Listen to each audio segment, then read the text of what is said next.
诚意的复盘弹幕到底是种什么工作法？有句话，就这么一句，很多人听过就过去了，努力了就没什么遗憾，听着像客套，像谦虚，像那种说了等于没说的场面话。所以大部分人，包括我第一次听到的时候，也是左耳进右耳出，根本没往心里去。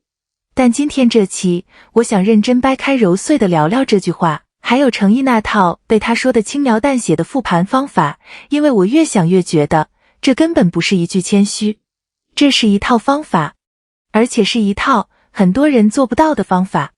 我先把今天的角度说清楚啊，这期不聊八卦，不聊数据，不聊谁番位在前谁在后，也不聊任何一部具体作品的口碑。今天只从一个角度切入，表演创作的方法论。说白了就是一件事，一个演员到底是怎么打磨一个角色的。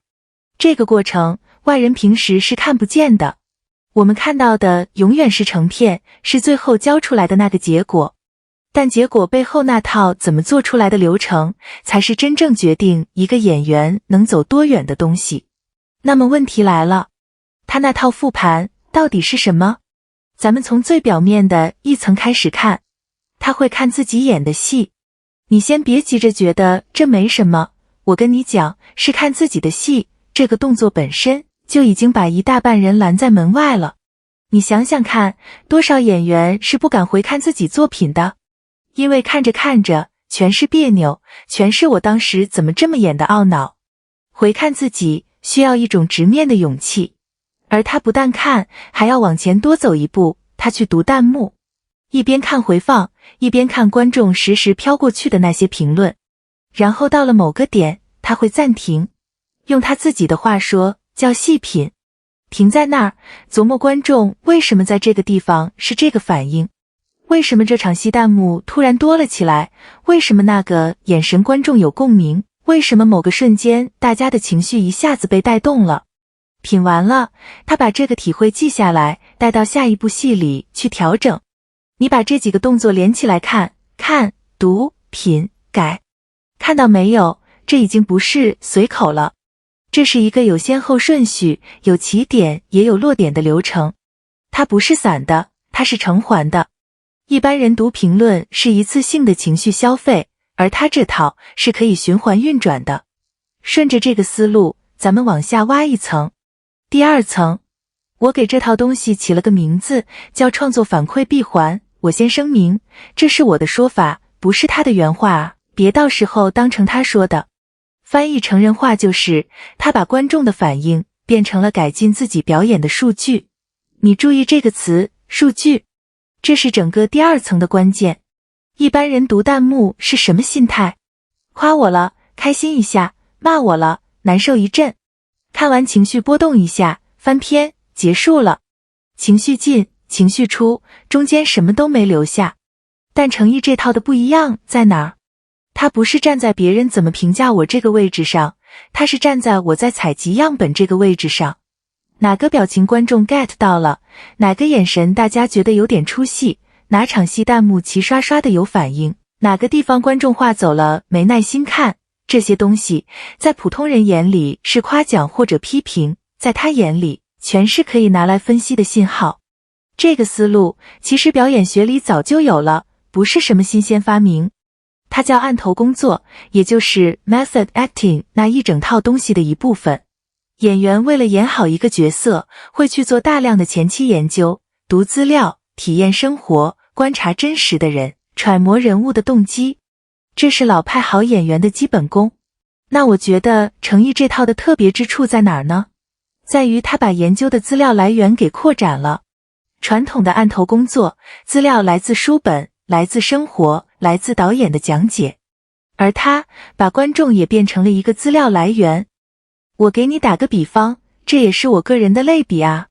这有点像人类学里的田野调查，但是反过来的。正常的田野调查是研究者背着包跑到现场去，观察他要研究的对象，做记录。而他这个是倒过来的，作品一放出去，成千上万的观众就成了他的田野，弹幕就是这块田野上实时冒出来的一手材料。别人做田野要跋山涉水，他这个田野是自己送上门来的。他坐在屏幕前读这些东西，本质上就是在做一种逆向的田野调查。资料不是他去找的，是资料来找的他。他要做的是把它筛出来，读懂它。这里插一句，我知道有人听到这儿会问，读弹幕不是很伤吗？万一底下一片负评呢？这个问题问得特别好，但我觉得这个问题的答案恰恰能说明诚意的本事在哪儿。你想啊，一个人能把批评当成数据来读，这背后的心理强度的多稳。大部分人做不到这件事，不是因为不想，是因为一看到负面评论，情绪先上来了，理智当场就下线了，剩下的全是自我怀疑。而他能停在那儿细品，这说明在那个当下，他完成了一次身份切换，把自己从一个正在被评价的人，切换成了一个正在分析数据的人。这个切换看着简单，做起来极难。所以这不是玻璃心，这恰恰是一种很难得的、很硬的心理素质。重点来了，为什么这套闭环这么值钱？我给你讲清楚这个道理。你看，绝大多数的创作是单向的，我演完，我交出去，结束，然后进入下一个项目，两个项目之间是断的，没有连接。而他这套是双向的，更准确地说，是一个能自我迭代的系统。演一部，收集一轮反馈，改进一次，再演下一步，再收集，再改进。每一部作品都不只是一个独立的成品，它同时还是下一步的输入。你把时间轴拉长了看，这个东西是会累积的。它就像复利，单次看不出什么，但一年一年叠下去，差距是指数级的。好，现在咱们挖到最深的一层。我们回到开头那句话，努力了就没什么遗憾。我前面说了，很多人当这是客套，但如果你把它放进期望管理这个框架里去看，你会发现这句话精得很。期望管理，英文里有个特别经典的说法，叫 under promise, over deliver， 少承诺，多交付。诚意这句话，我个人的理解，本质上就是一次很漂亮的期望管理。你仔细听他说的是什么？他没说我这个角色一定演得好，没说你们放心，这部剧稳了，没有做任何关于结果的承诺。他说的是什么？就3个字，我努力了。你品，你细品。他承诺的是自己100%可控的那部分，努力、付出、认真。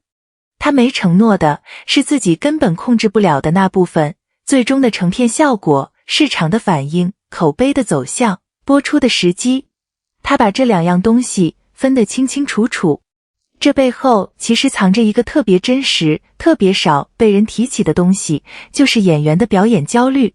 你想想看，一个演员每出一部戏，是不是有点像去参加一场考试？而且是一场有很多人围观的考试，考卷还是当众批改的，分数当众公布。这种压力，说实话，咱们常人真的很难体会。那么在这种状态下，如果你把自己的承诺、自己的价值感全部压在我这次一定要考满分上面，会发生什么？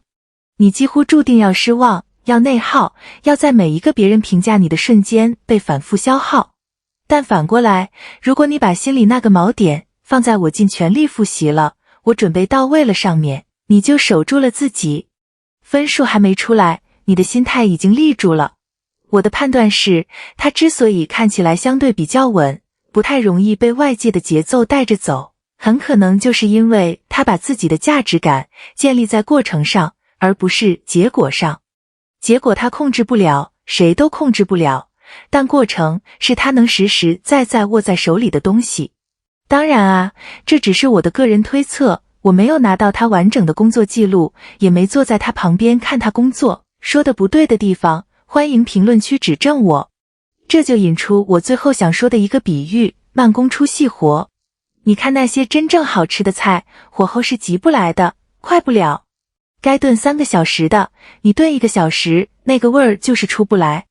他这套看回放、读弹幕、细品，下一步再调整的打磨方式，本质上就是慢工。他不追求一步到位，他也不追求今天做了明天就见效。他追求的是一个更长期的东西，一步比一步更厚实，一个角色比一个角色更饱满。说到这个，我得补一句，免得有人误会，我不是说他这套方法就完美无缺，放之四海而皆准，也不是说别的演员不这么做就不行。每个人有每个人的路子，但作为一个看他